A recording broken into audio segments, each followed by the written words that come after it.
Yes, and thank you for asking me to come back to Serbia for the fourth time in my life. I'm very happy. And I'm also very happy, ladies and gentlemen, dear colleagues, to see you here. First, a short introduction. My name is Francien. Essentially, it's Francien na, but in the Netherlands you make all things shorter, so it's Francien. I am an emeritus professor at the VU University in Amsterdam, and my topic in research and in the rest of my life has been child abuse and neglect, and especially child sexual abuse of young children, children under 12, and my specialty in the specialties is children and kids. I founded the first Children's and Youth Trauma Center in the Netherlands, in Haarlem, some 20-25 years ago, and also the Children's Advocacy Center called Warnemhuis in Europe, and we founded that in Hoofddorp, a small town near Amsterdam. But that's not what I'm going to talk about. I'm going to talk about what's new and interesting in the field of child sexual abuse. Well, there is so much new and interesting that I will need a day or two instead of the allocated 20 minutes.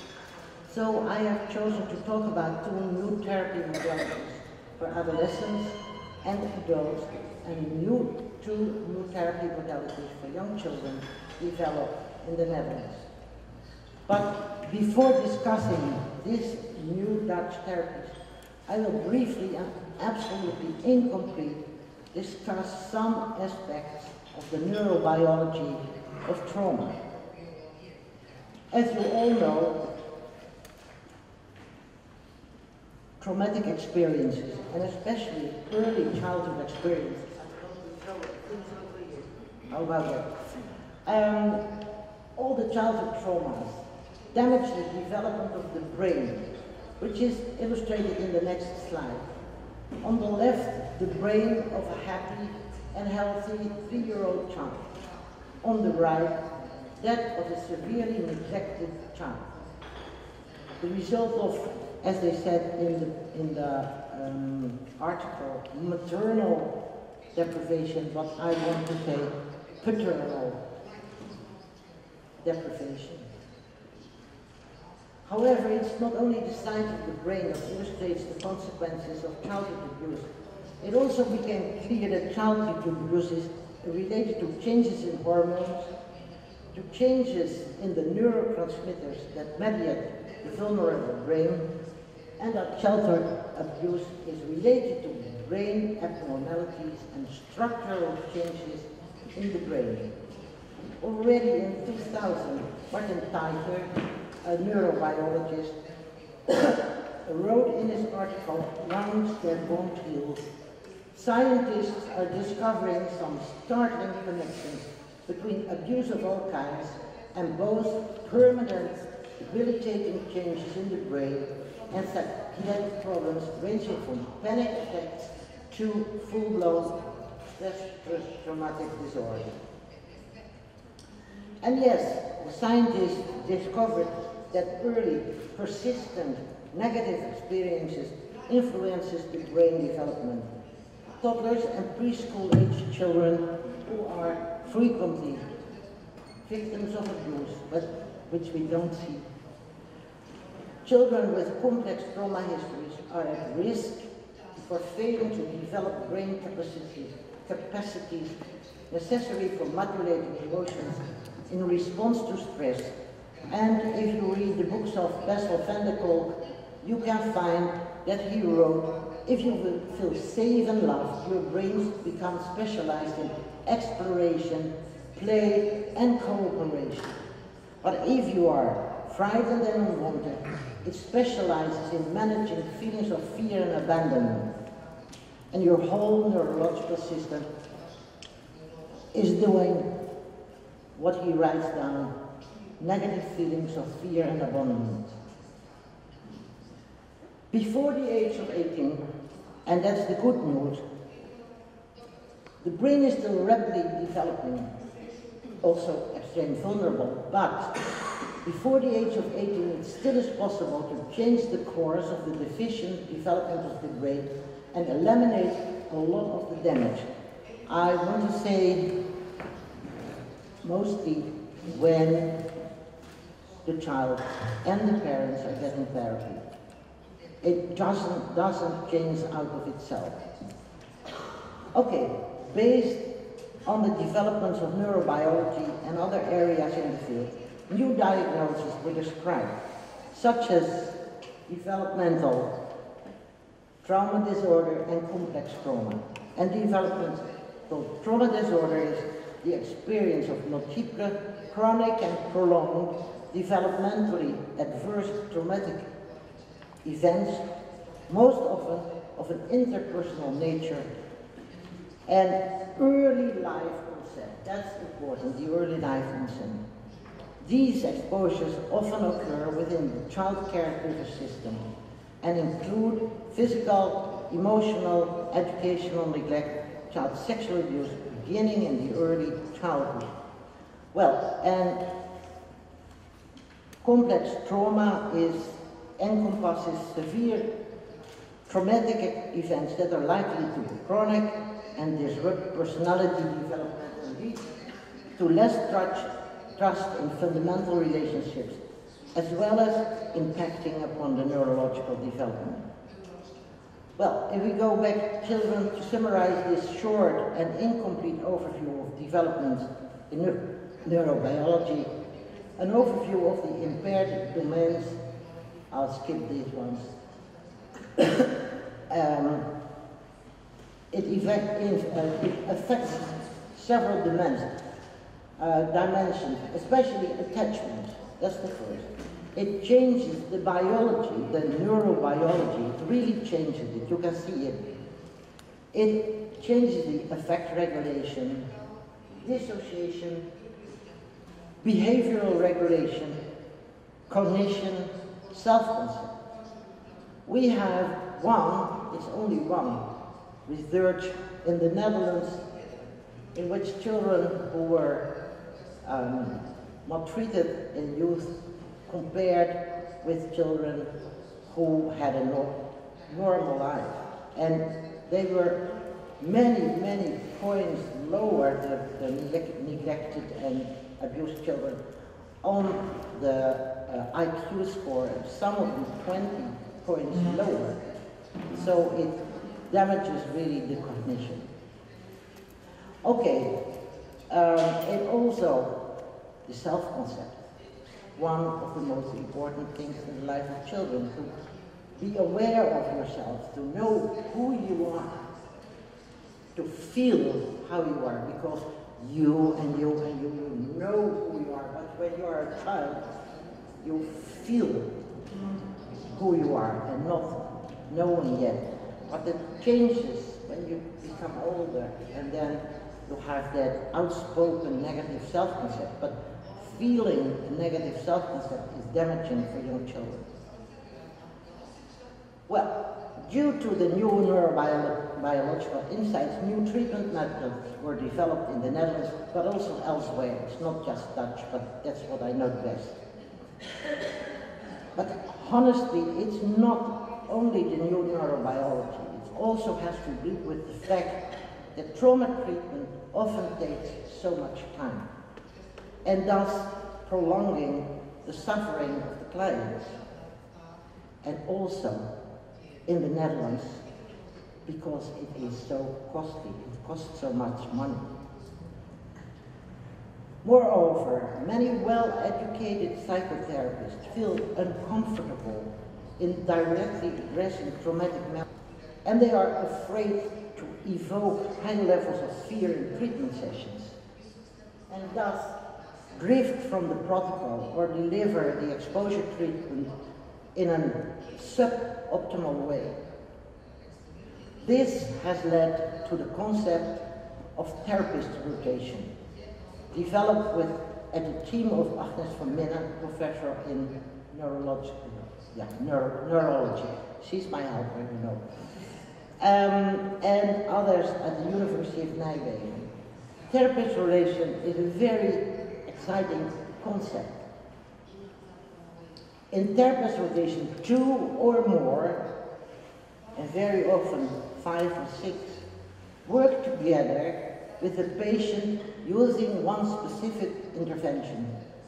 Therapists rotate between patients during treatment, and each therapy provides 1 or more sessions per client. And I know that many people will say, well, how about the liaison between the therapist and the clients?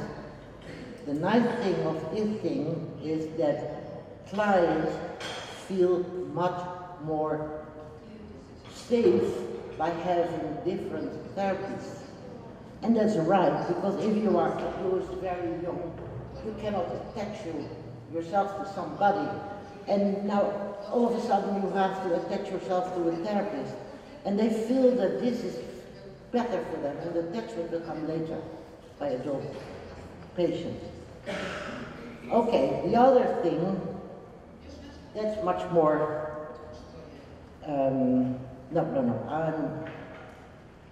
yes. Therapist rotation provides 1 or more sessions per patient, I said it. It's part of the most new treatment methods. Next to this, it seems that there is also a change of mind. Especially trauma therapists no longer so anxiously hold on to what they have learned in their training, but they combine effective elements from different treatment modalities. You can see parent-child relation therapy, but also yoga and EMDR and a prolonged exposure and psychoeducation and trauma-focused cognitive. All the things they find, good things they combine to one beautiful structure. Okay. And now I will give you one. These are the two new ones. The first new therapy for adults and adolescents are the intensive prolonged exposure treatment for adolescents' complex post-traumatic stress disorder. They have 3 daily 90-minute exposure sessions, delivered on 5 consecutive weekdays, followed by 3 weekly 90-minute booster sessions. This is only 3 weeks. And after the 3 weeks, the clients are at home and get their booster sessions. It's very intensive, but it has good results up till now. But the more intensive is the next combination. Mass, EMDR, and prolonged exposure, and physical activity, psychoeducation, therapist rotation, and also a module in it that is discussed, and Janette will tell about discussed in clients with traumas. But as you can see, the program, well, I don't count the breakfast as the program. It starts at 8:15 and it ends at 9:30 at night. During 2 weeks, 4 treatment days a week, and in the weekend the client goes home. In the week, in the 4 days, they are in the clinic. They start with physical activity, and I will come to that, why that is important. Then you have prolonged exposure, you have physical activity again, lunch break, physical activity again, EMDR session, physical activity again, dinner and psychoeducation. 2 weeks, 4 days. In the weekend, they are at home. The results of this program are very good. More than 80% of the patients with severe PTSD and multiple comorbidities showed a clinical, meaningful response, and more than 50% lost their PTSD diagnosis after 8 days of treatment. And one of the most important points, I think, is that they had less than 3% dropout, and the average dropout is 22% in regular, weekly-based trauma-focused treatment. So they are going on with these experiments all over the Netherlands, and within some years they will have a big research group and a big control group, and you can see whether it really helps. But up till now, many clients are having a nice recovery in such a short time, but it's not an easy process. Okay, now we go to the child therapist. Child therapists also develop new techniques and modalities for young children, and even for very young children. First, I have to tell that there is consensus among child trauma therapists that treatment for young children with complex trauma impairments need to involve a systems approach through intervention. That parents need to be actively involved in the treatment. That parents also receive treatment themselves, and if possible, a whole family. Next to that, use of multiple interventions, also individual, family and group therapy, parent training, milieu-based intervention, working together with child protective services is important, etc. The new treatment models for children do have some important principles together. First of all, to address the attachment impairment, treatment protocols designed for infants, toddlers and young elementary school-age children specifically target the caregiver-relation diet.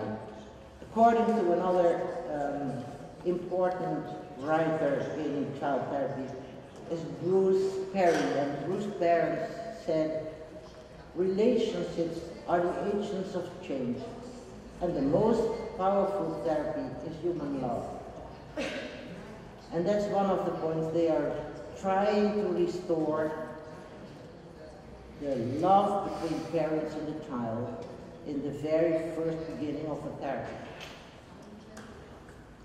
The second principle is to introduce group therapy for children, because these children have to learn or to relearn skills, affect regulation, interpersonal connections, and competence and resilience building is very necessary. You cannot learn that on your own, you have to learn that as a child in a group.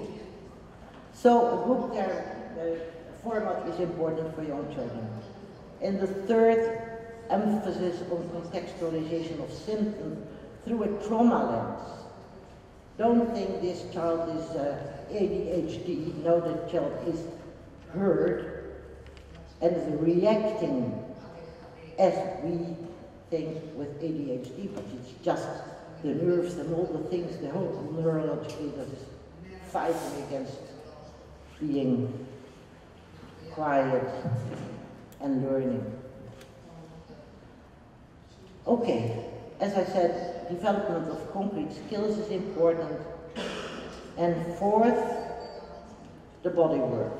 I was talking about physical training. Body work with children is especially necessary. A child is living through his body. We think, they do, and then later on they are going to think about things. And maltreated children, especially sexually abused and physically abused children, are hurt in body and soul. Their bodies are used without their consent and under protest. And they are reduced to objects and their bodies to articles.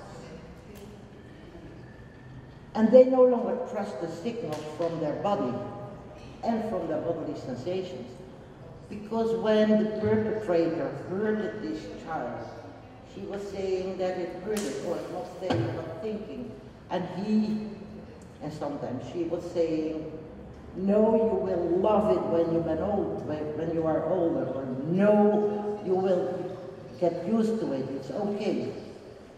Other people like it too. How can you trust your own bodily sensations if somebody older and in power tells you that you are having the wrong sensations? So body work is very important. And that's why there came incorporation of psychomotor, dance, sensory motor therapy elements in the treatment process. And Bessel van der Kolk again, he said the single most important issue for traumatized people is to find a sense of safety in their own bodies. A sense of safety in their own bodies. Very, very important. Well, having said this, two Dutch examples. The first I will do very fast. That's KINGS, and KINGS is the acronym for Child in a Healthy Family System in Dutch. It's coming. It's an inpatient program also. If possible, the whole family is taken into the clinic. They stay there for 4 weeks, and this is the program. You have in the upper part, you have the program for the parents, and the lower for the children, but that's not in the slide. They do have sessions together, but they start with psychoeducation for the parents and safety and daily routine for the children. And the parents and children are in the clinic for 4 weeks, then they go home, and they have aftercare at home after the 4 weeks in the clinic. Well, the next program is psychomotor, trauma-focused cognitive behavior therapy. Is having the workbooks and the manual for the therapist in Dutch, but she speaks a little bit Dutch, so you can ask her to translate it in your language. It's based on trauma-focused cognitive behavior therapy. We follow the TFCBT protocol. We work in a group format, and all topics are translated, are talked about and translated in movement. So if you talk about how are you feeling today, children can say happy or sad. The first thing we ask them, show us how you are feeling. And then they walk together through the room, happy or sad or whatever. And we as therapists mirror their things, their expression. And we talk about it. How can you see that lady is happy? How can you see that? Because they cannot recognize anymore, sorry. Because of all the things they went through, they cannot recognize that another is a threat or not a threat or whatever. So they must learn to read again the body posture and the smiles and whatever of other people. And okay, well, as I said, psychomotor therapy is a form of therapy that is already used in the Netherlands for nearly 80 years, and in the beginning it was based on psychoanalysis, because the dear old Freud already was very wise. He said, when the lips are sealed, the body is speaking through all pores. And Bessel van der Kolk, 70 years later, said, the body keeps the score. Trauma is really in your body, really. And if you don't work with your body, you will always feel it in your body. And nursing your own child, and having sex with your loved one, and having all that sort of things is difficult, because you doesn't own your body anymore. It's taken from you. Okay, it's more than 50 years ago. a program lady from radio, I believe, phoned me and said, can I come to you because I want to make a report about what you are doing. And she came and she sat in my home on the couch, and we were talking about the program and about sexual abuse of young children, etc., etc. And then all of a sudden she was sitting on the couch in the corner, and she had her whole body on the couch, arms around everything. And she said, you know, I have had 8 years of psychoanalysis, but still my body is dirty. I go into the shower 5, 6, 7 days, 10 times a day. That was for me also the trigger to work with the body, with children. Okay, still some pages, and then I'm ready. Okay, Beste van de Kolk also said, the goal of therapy for sexual abuse is to heal the child's body and mind. And one of the first goals of treatment is to help the child to regain a sense of safety in the body, and that means that body work is of great importance. And we now have all the body work in our therapy already for a long time. And why did I do it? We want the child to experience their bodies in a different way, to regain the confidence in their bodies, enjoy positive, non-sexual body contact, and establish a non-sexual reorientation of the body. And especially important, take the risk of developing competence and appreciate the joy and gratification of mastery. So, our therapy is relatively short. The children are 4 to 12 years old. We have parallel groups for child victims and non-offending parents. Parents get psychoeducation, support and treatment for themselves. Duration of the sessions is 90 minutes. The first 60 minutes, children and partners separately. 30 minutes, children and parents together. And boys and girls together in a group. Many people are very afraid to put boys and girls together in a sexual abuse group. I can tell you we never ever had a problem. We only had the good things of it, and we also have these groups for adolescents, young adolescents, and at a certain moment the young adolescents ask us, why are these children together? We also want to be together with the boys. So now we have the adolescent groups, boys and girls together. Unless a girl doesn't want, unless a boy doesn't want, but that's something else. But we give it together. It are 14-week sessions, and therapy is over after 14 times. And we follow the children half a year later, etc. And they all get a little piece of paper. The children and the parents have written that themselves. The children get a nice piece of paper at the end of the working work. Sometimes, if you are older, that's written on the paper, sometimes when you are older, it's possible that you all of a sudden think again about the sexual abuse and the bad things that happen to you. That's quite normal when you start kissing a boy or when you have your first sexual intercourse. But know that you always come back to us.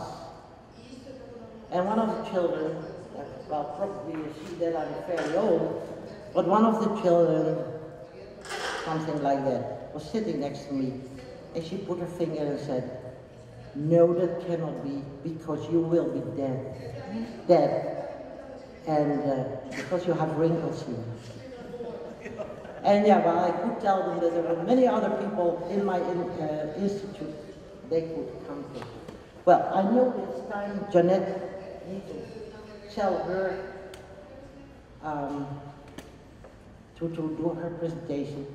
I only want to show you in lightning speed the sessions and we start with introduction to therapy. We always start, all those children, we as therapists in this group are here because they are sexually abused. No. They all say no. Yes, your father told it, your mother told it, we heard it from the police, etc. All the children are here. Within a short time, they accept it. And then we start saying dirty words. Penis, vagina, boomsen, and all that. And we say, who knows another dirty word? I, poop, or something like that. Okay, 1, 2, 3, boom, and the whole room is, so we give them the possibility to talk about sex. You know, it happened to me. It happened to me. I don't know what happened to you. Do the other children know what happened to you? No, you could have had a nice birthday or something like that. Okay, so that's why the first session, no problem, children learn to talk about it. The second session is me and my family, persons I can trust. We make a family thing with how do you call it, with little puppets and hoops, and they can put themselves in a constellation, a family constellation. Okay, that's feelings. How are you feeling today? Well, I told about that. We are walking. We have music. What is the music giving you? Is it happy music, yes or no? So walk happy or dance happy or whatever. It helps. The 4 seasons is very good for that, if you know what it is. The following is guilt. As you know, all those children are feeling guilt because most of the time the perpetrator said it's your fault, you were wearing short things, so you were doing. So we have balloons and there's guilt written on it in Dutch, schuld, but this is guilt. And then we tell about guilt and where do we feel the guilt, and all the children feel guilt here. Okay, that's great. So let's take the balloon. Now we all are going to blow the guilt in the balloon. Okay. Yeah. Well, and when it's ready, we have a little, what is een touwtje? Something to bind on the a rope, a little rope. And we bind that on the ankles, and then they can dance around in the room, and they can smash and puff, all the guilt is going away. You also can go outside with all the balloons. Oh yeah, you can, oh sorry, I always want to walk, you know, so. You can go outside. And in the Netherlands there's always wind, so we go outside. 1, 2, 3, yes! The guilt is going to the North Sea, or whatever, in something on the roof. The only problem is that in the Netherlands, since this year, balloons are forbidden. So we need something else. Then we have anger. There's a lot of anger in the children. And we give them a big piece of paper, and they can draw one perpetrator or several perpetrators, that's not important. And they draw it, and one of the nicest things is that is the comments they are making during this drawing. And then we put the drawing somewhere like this, and they get all little walls or a little sacks with bones in it, and they are allowed to throw to were hanging from the roof, till it is, well, like that. Because they also tear it, and then they put it somewhere and bring it to the bin, or if you have room, you can make a fire from it, and all those things. Okay, this is a very important session. We play chord. The children have the ropes that the Dutch judges have. One of us, or somebody who's doing practical work with us, is playing the perpetrator. We have police uniforms, some are playing with police, and 3 children are sitting there. They also have the dossier with what happened, what they told that happened, we have put that in it. And then the perpetrator brought into the room, and he's standing there, and then they start asking questions. Why? The first question always is, why have you done this? And that's very difficult for us to tell why, because we don't know why, but you can make something of it. At the end, when they have asked all the questions, they have some minutes to gather and talk about punishment. It's so beautiful. A 5-year-old child who was abused from somewhere there to 5 years. If you ask the child, then she tells he must be in prison for 5 years. If you ask an 8-year-old who started the abuse at 4, he must go into prison for 4 years. And he must clean the toilets every day of the whole prison with his own toothbrush. They have children's punishments. What's good for them? But the more beautiful thing is that they take the time they were good. Okay, now it's I am now going time. Yeah, we are out of time. I know. Yeah. Mixed feelings. I don't talk about that. My body. There's an English therapist who wrote the song "My Body Is My Body and Nobody's But Mine." Well, you can dance on it, and my body, and they love it. We do it with the parents too. Stop this about touching and saying, no, we have developed magic lotion, and all children get a little bottle with magic lotion, can take it home and have their homework the first evening when you have been under the shower. You rub in the magic lotion on your left arm, tomorrow on your right arm, then on your leg, then on your whatever, to feel their own body again. And the beautiful thing is that it brings children and mother together in this, or father together in this exercise. Yes, then we have relaxation. You can do everything, yoga or just telling stories. Secrets, we talk about secrets, good and bad secrets. Nightmares, that's one of the nicest sessions, but I won't tell you about that. More about guilt, that's always a problem. And the 14th session is saying goodbye. And now I am going to say goodbye. Thank you very much for listening to me. Thank you.